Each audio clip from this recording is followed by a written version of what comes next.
having a thing that says, okay, what is my plan for today?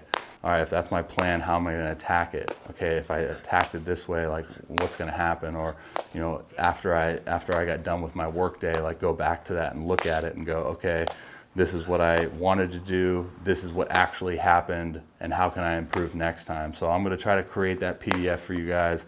Can be found therobbyrowshow.com/bullpen routine. When we're talking about intentional bullpens, man, like I said, you gotta have a plan, because I think you gotta connect that brain and that body, because as soon as you tell your mind like, hey, this is what we're doing, I think your body's going to follow.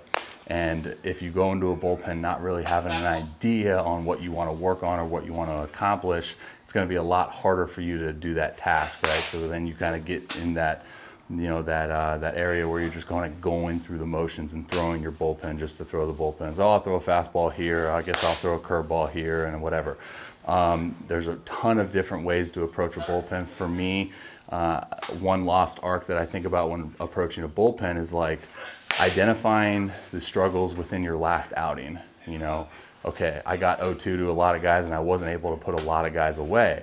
What the heck, you know, my strikeout pitches aren't there. Well, dude, treat your next treat your next flat ground like, hey, we're gonna get loose, we're gonna throw some, you know, down way, blah, blah, blah, and then all of a sudden, like, hey, we're gonna treat these like 0-2 pitches, 0-2, 1-2s, let's go. We're going four seam up, letters. Okay, now we're going curveball on the plate. We're going slider, glove side down. We're going change up, arm side into a righty. Like all of these like things, it gives you a really good idea on how to, you know, not only get better at your strikeout pitches, but to feel comfortable throwing those strikeout pitches in your next game. For me, I always like say, who's the best hitter on the team right now? Who's seeing it the best? Hey, do you mind, you know, spending 5 to 10 minutes? I'll buy you lunch, sit in the box, and just kind of let me know. You know, I'm going to be throwing these, and kind of, you know, give me some feedback, because not only does that help you, because now, you know, different animal comes out in you because someone's in the box, but it also helps you in the sense of, you know, you're having immediate feedback from a hitter in the box that's seeing it well.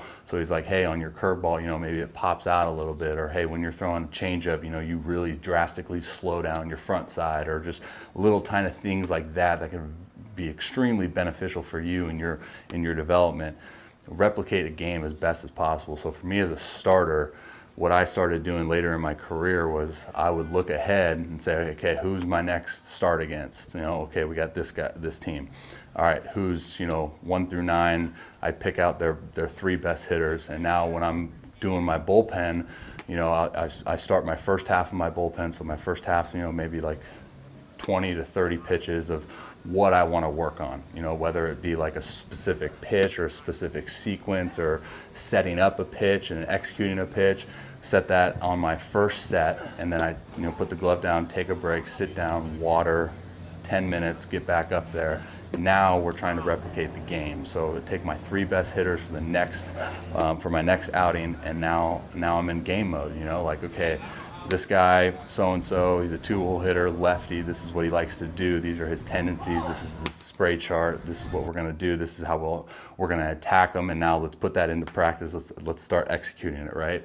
So what does that do for you, right? Not only does it get you better at, you know, pitch execution, and practicing that, but it prepares your mind for the moment too. So when you get in the moment, you know, your mind's already like, hey, we've already been here before, you know, we've already put this into practice. So then that comfort comes about, right? That comfort. I believe that for the most part, guys get really uncomfortable on the mound, or you know, not so much like getting really nervous on the mound, but I think for the guys that get really, really uncomfortable on the mound, it's because your preparation doesn't look like what you're trying to do on the mound in a game.